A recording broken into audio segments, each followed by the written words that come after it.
I thought we had a real successful spring. I think our record overall was 8 wins, 1 loss, and 2 ties.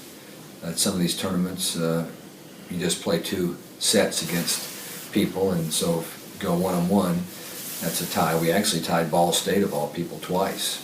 Down in Indianapolis, we went 1-on-1 with them, and then we went 1-on-1 with them here. The only loss was to Michigan State, and that was our second weekend. And Michigan State is going to be very, very good. I think Michigan State will be a top 15 team in the country when the poll comes out in the fall. So, and that was a good match. That was a close 3-gamer that we had with them. We had a terrific finish. Last match of the season, the spring season, was to Kentucky. Kentucky was in the Sweet 16 here last year and has a good amount of those players back.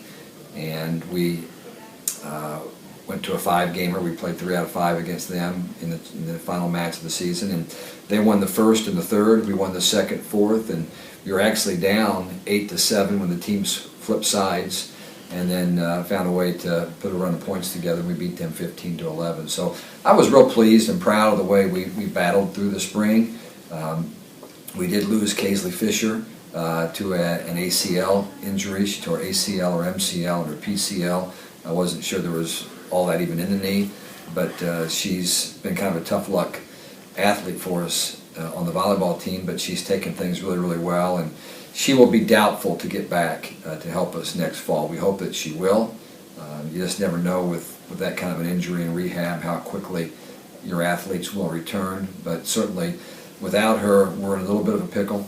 She was projected to start, and now we've lost her, but Faye Adelaja, who was a redshirt freshman this year, did not play, has not played in an official varsity contest, will have to really raise her level of play and work really hard during the off season to be in great condition and be able to help us. But anybody that knows Faye knows that she will do that. She's a terrific person, a brilliant kid, a fine athlete. She's slightly undersized to play in the middle. She's about the same size as Kiki, maybe a quarter of an inch shorter than Kiki. And Kiki has found a way to survive and flourish in the league, and I think Faye will do the same thing. But overall, it was a chance to kind of put our both a 5-1 and a 6-2 offense in play at times. We actually ran a little bit more of a 6-2 because we want to become more comfortable with that. I thought some key people responded extremely well to that, one being Val Nickel. Val had by far her best stretch of volleyball that she's played on a consistent basis, and she's an amazing athlete and is really maturing and developing and is going to be a big difference maker for our team.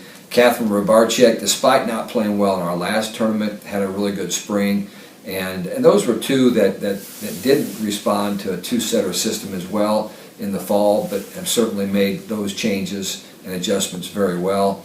Our ball control was good. Carly Kramer, who did not play the spring before because of some injuries, had a great spring. Just made a boatload of plays and is developing into a really solid leader on our team. She's got great leadership skills, and I think she's honing those to do exactly what she needs to do to help this team move forward. So some of the kids that didn't play in the fall, like Kate Workman and Bridget Powell, both got a lot of playing time and did well. So I'm excited about their progress. But we got a veteran group. We got 5 seniors. 4 of those are 5th-year seniors going into next fall.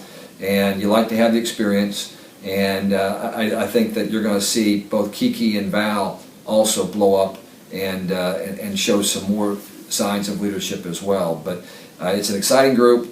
One other player that I should mention that people didn't see a lot in the fall was Sam Epinesa. And Sam, in our 2 biggest matches of the year, was our best player. Against Michigan State, the second weekend of the spring, and then against Kentucky in our last match of the season, was clearly our most effective player. She's jumping out of the gym, and she's going to give us that left side presence that people might fear we won't have with the loss of Ariel Turner. But with Epinesa, Rybarczyk, and Griffin, and the possibility of playing Val Nickel out there again, we're going to have the outside hitting presence that we need. It's just a matter of putting it all together and getting everybody to buy into what we're doing, and I think we'll have another very successful campaign next fall.